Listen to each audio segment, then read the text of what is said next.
Hello friends, स्वागत है आप सबका आज की नई वीडियो में। आज की वीडियो एक अनफेथफुल मूवी स्टोरी के ऊपर होने वाली है जो ईयर 2002 में रिलीज हुई थी। ये मूवी कॉनी नाम की एक लड़की पे आधारित है जो शादी के बाद अपने लाइफ में पैशन और एक्साइटमेंट चाहती है जो उसे अपने पति एडवर्ड से नहीं मिलता, और वो एक स्ट्रेंजर पॉल के साथ अफेयर कर लेती है। इस मैरिटल अफेयर के वजह से एंड में क्या होता है जानने के लिए वीडियो में बने रहिए। मूवी के स्टार्टिंग में हम कॉनी को देखते हैं जो एक हाउसवाइफ होती है और वो अपने पति एडवर्ड और बेटे चार्ली के साथ अपनी शादीशुदा लाइफ में बहुत खुश होती है। पर कहीं ना कहीं कॉनी को फील होता है कि उसके लाइफ में पहले जैसा पैशन और एक्साइटमेंट नहीं रहा। अभी वो बस एक हाउसवाइफ बनकर रह गई है। यही बात कॉनी को खलती है। दूसरी तरफ एडवर्ड अपने काम में इतना बिजी रहता है कि कॉनी के साथ क्वालिटी टाइम स्पेंड नहीं कर पाता। एक दिन कॉनी शॉपिंग पर जाती है पर रास्ते में बहुत तेज आंधी आती है जिससे उसे कुछ दिखाई नहीं देता और वो एक स्ट्रेंजर से टकरा जाती है, और वो स्ट्रेंजर और कोई नहीं पॉल होता है। टकराने की वजह से उसका घुटना भी छिल जाता है। कॉनी फिर ठीक से चल भी नहीं पाती, इसलिए वो पॉल को एक टैक्सी अरेंज करने को कहती है। पॉल टैक्सी अरेंज करवाने का कोशिश करता है पर एक भी टैक्सी रुकने को तैयार नहीं था। पॉल कॉनी की सिचुएशन देखते हुए कहता है, तुम मेरे अपार्टमेंट में चलो जो बस 2 मिनट के वॉक डिस्टेंस में है। वहाँ तुम थोड़ी रेस्ट भी कर लेना और मैं तुम्हारा मरहम पट्टी भी कर दूंगा। कॉनी बिना किसी संकोच के उसके अपार्टमेंट चली जाती है। कॉनी चोट पर बैंडेज करती है। उसके बाद दोनों एक दूसरे के बारे में बात करने लगते हैं। पॉल बताता है कि वो एक बुक डीलर है और कॉनी भी बताती है कि वो एक हाउसवाइफ है जो अपने फैमिली से बहुत प्यार करती है। इसके बाद कॉनी कॉल पे अपने हस्बैंड से बात करने लगती है। तभी पॉल कॉनी के घाव पे आइस पैक लगाता है। कॉनी थोड़ा अनकंफर्टेबल फील करने लगती है और वहाँ से जाने लगती है। जाते टाइम पॉल उसे एक बुक पढ़ने को देता है। घर आकर कॉनी अपने हस्बैंड एडवर्ड को सारी बातें बताती है। एडवर्ड कॉनी से कहता है कि अगली बार जब तुम उससे मिलना तो उसे एक शैंपेन गिफ्ट करना।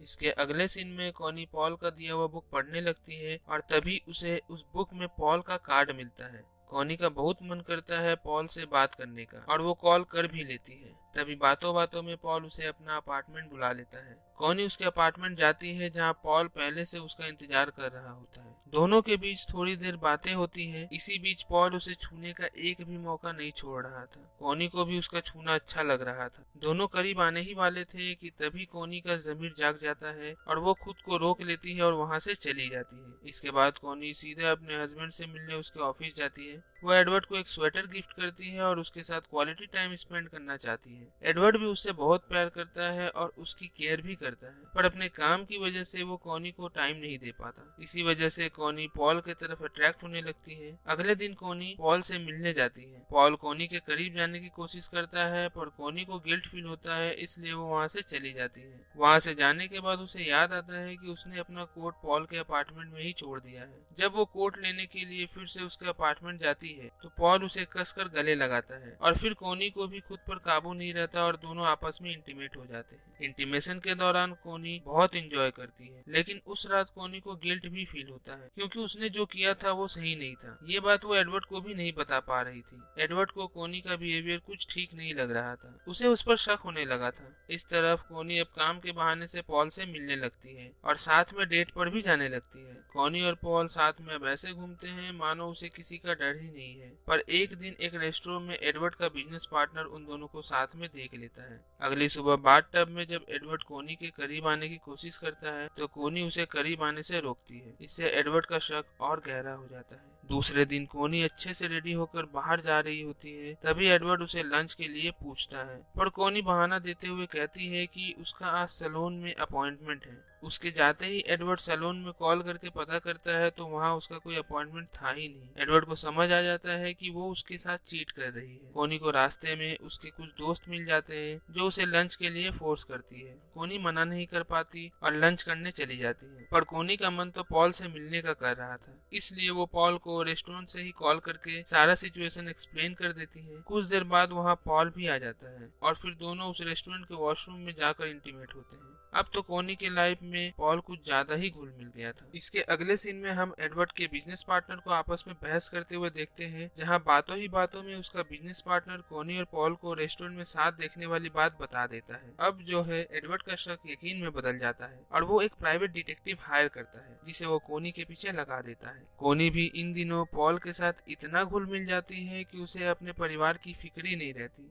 एक दिन वो पॉल के साथ पूरा दिन स्पेंड करती है, मूवी भी जाती है और हॉल पॉल में भी शुरू हो जाती है। इस चक्कर में वो अपने बच्चों को स्कूल से पिक करना भी भूल जाती है। इसी दौरान वो डिटेक्टिव अपना काम कर देता है और सारी खींची हुई फोटोज एडवर्ड को दे देता है। उन फोटोज को देख एडवर्ड का दिल टूट जाता है। इसके बाद हम देखते हैं कॉनी अपने इस एक्स्ट्रा मैरिटल अफेयर को खत्म करना चाहती है, इसलिए वो पॉल से मिलने उसके अपार्टमेंट जा रही होती है। पर रास्ते में पॉल उसे किसी और लड़की के साथ दिख जाती है। उस टाइम वो पॉल से लड़ने लगती है, पर पॉल उसे लगातार समझाता है और उसे सीड्यूस भी करता है। धीरे धीरे कॉनी का भी मूड बन जाता है और दोनों इंटीमेट भी होने लगते हैं। इसी दौरान एडवर्ड पॉल के घर के नीचे आ जाता है। कुछ टाइम बाद कॉनी वहाँ से चली जाती है और फिर एडवर्ड पॉल के अपार्टमेंट में जाता है। एडवर्ड पॉल से पूछता है कि तुम कॉनी को कैसे जानते हो। पॉल फिर एडवर्ड को उसके और कॉनी के अफेयर के बारे में सारा कुछ बता देता है। एडवर्ड गुस्से से लाल हो जाता है। पॉल के रूम में उसे स्नो ग्लोब भी मिलता है, जिसे एडवर्ड ने ही कॉनी को उसके बर्थडे पर दिया था। एडवर्ड उसी स्नो ग्लोब से पॉल के सिर पर मारता है, जिससे उसकी मौत हो जाती है। फिर वो मर्डर के सारे सबूत मिटा देता है और पॉल की डेड बॉडी को कारपेट में रैप करके डिक्की में डाल देता है। इसके बाद वो सीधे अपने बेटे के स्कूल फंक्शन में पहुंचता है। फंक्शन के दौरान वो बस यही सोचता है कि उसने पॉल को मार तो दिया है और इस बात का गिल्ट उसे हमेशा रहेगा। कॉनी उससे पूछती है कि क्या हुआ, पर वो कुछ भी नहीं बताता। इसके बाद हम देखते हैं एडवर्ड पॉल की लाश को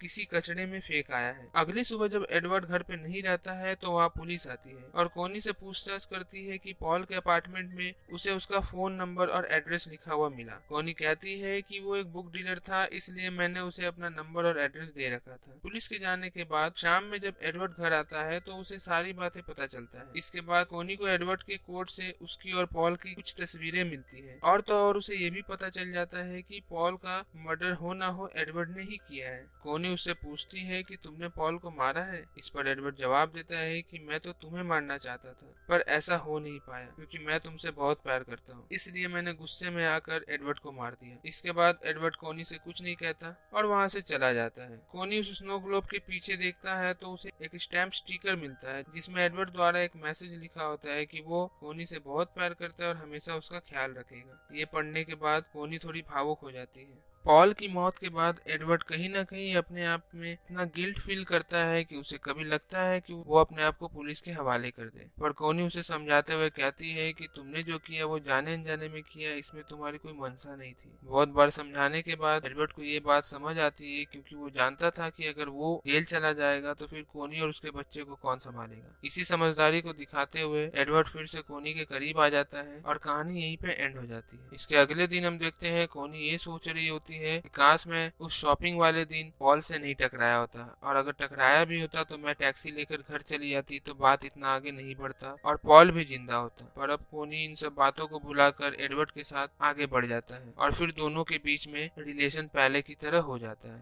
तो दोस्तों, आपको ये कहानी कैसी लगी कमेंट सेक्शन में जरूर बताएं और ऐसी और भी इंटरेस्टिंग कहानी के लिए हमारे चैनल को लाइक शेयर एंड सब्सक्राइब करें। तब तक के लिए bye bye and take care.